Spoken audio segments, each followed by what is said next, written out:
Hey fam, welcome to my YouTube channel. If you see me for the very first time, my name is Maria Wilson and welcome to my channel. If you're into family, marriage, motherhood, lifestyle kind of content, kindly consider subscribing to my channel and join the Maria Circle. On today's video is a motherhood kind of video, and for context, I have two babies.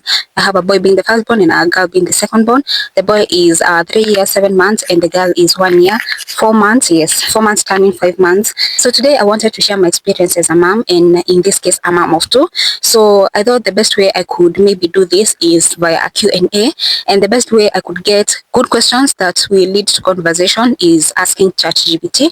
So I went to ChatGPT and I prompted it to ask me like 10 questions regarding being a mom of two and a mother of two babies who are close in age, so that I get to answer them and I get to share my experience, me being a mom of two and two babies who are close in age. So I've written down the questions here. So I wrote the questions directly from ChatGPT. So this is what I'll be answering. It's a total of 10 questions.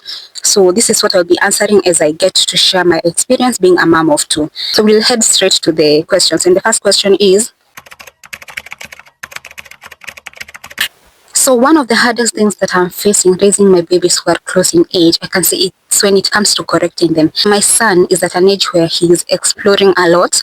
So there's a lot of climbing, and in the process of exploring and trying things, he ends up in what I can term bad behavior. And at the end of the day, I'm a mom, I need to correct that. But the reason as to why I'm saying it's a hard part for me, it's because I don't want him to feel like why am I being unfair to him? Yet since I tend to correct him more comparing to the sister, but the reason is because he tends to be on the wrong most of the times comparing to the sister.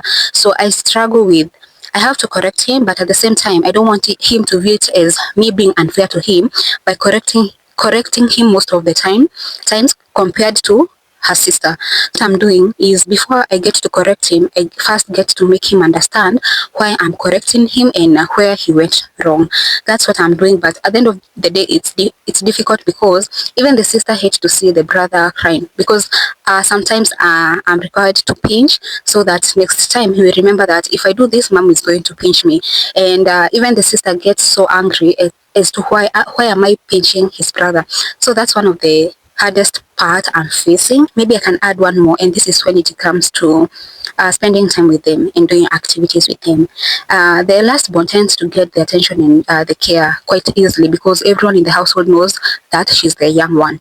But the firstborn, if you're not careful, you might end up giving all the attention and care to the lastborn and you forget about the firstborn. And the firstborn understand things better compared to even the sister. So he might be in a position to tell that mom is giving all the attention to my sister and I'm not getting the same attention, and maybe ends up feeling like this one came to replace me. I was getting these things before this one joined the family. So I intentionally make sure that even I spend the most time with my son, because right now they're in a different age.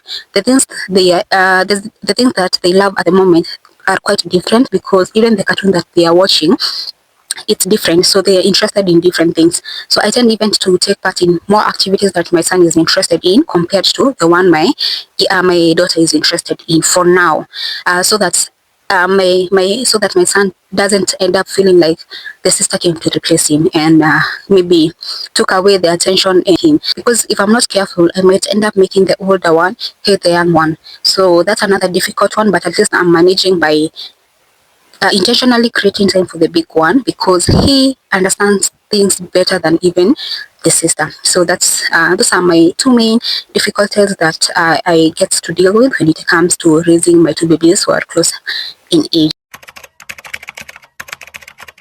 So as I said, my babies are interested in different things as of now. So how I get to manage time between both of them is I get to take part in activities they love at the moment. So if my son right now loves to play football, so I take time and I get to play with him football. And for like my daughter right now, she is so much into dolls, so I will buy her dolls, I will help her create dolls using sweaters.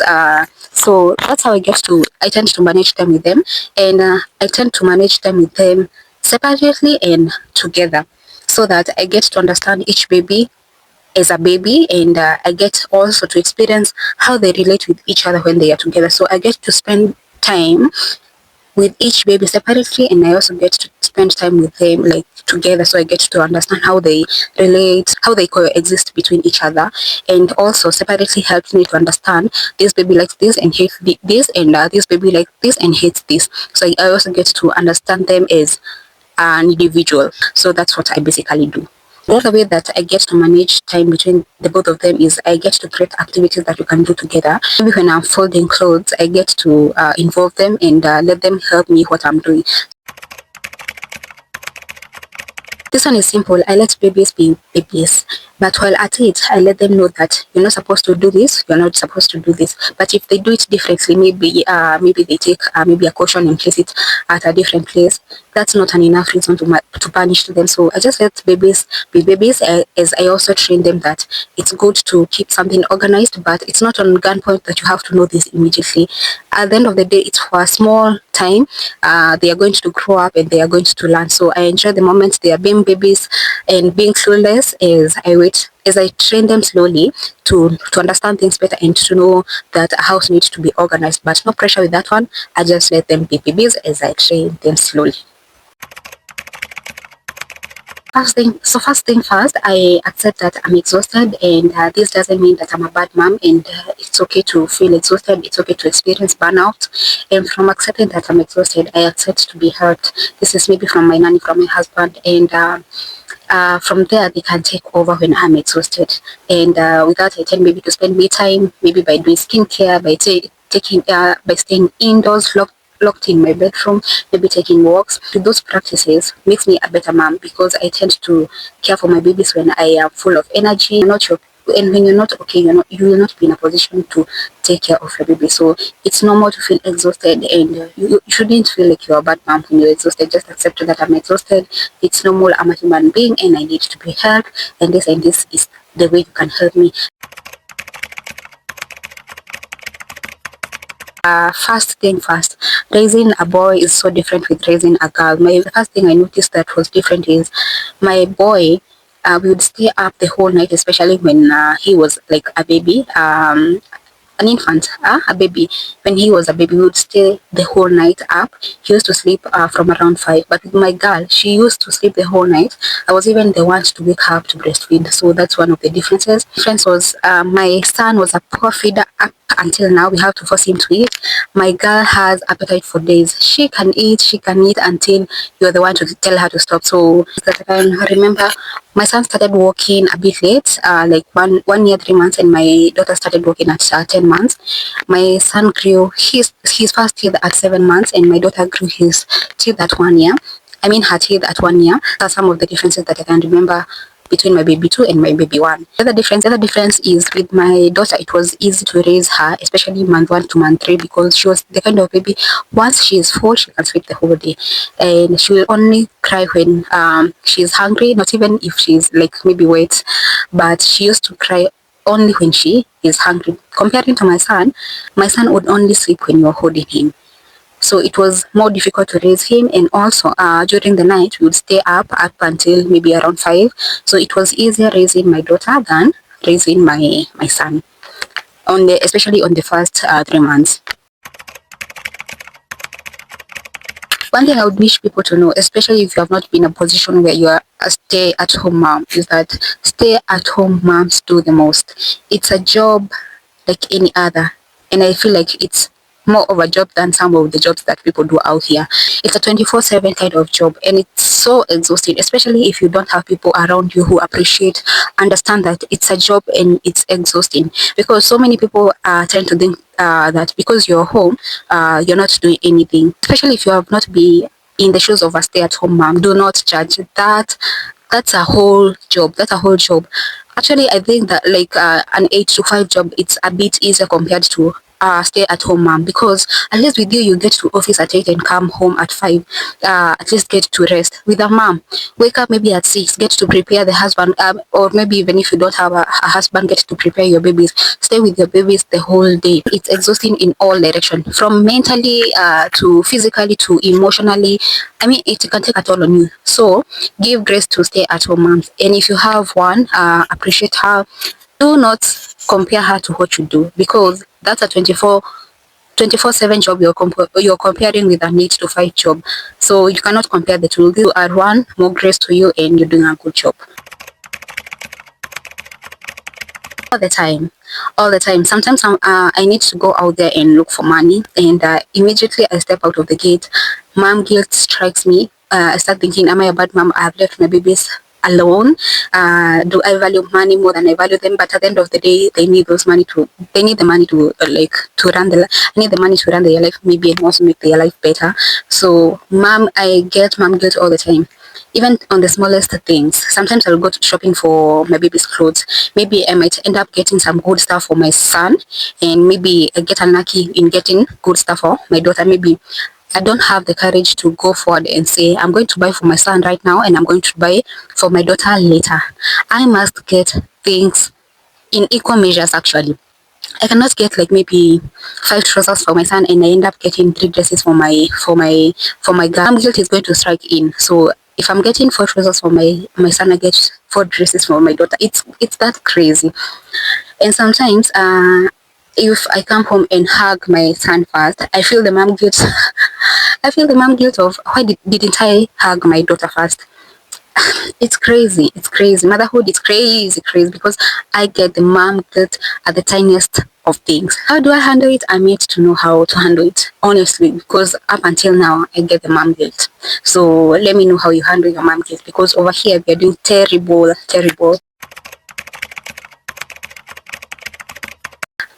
As much as toddler is an exhausting stage, it's an enjoyable stage because you get to see your small baby. Now it's not your so small baby.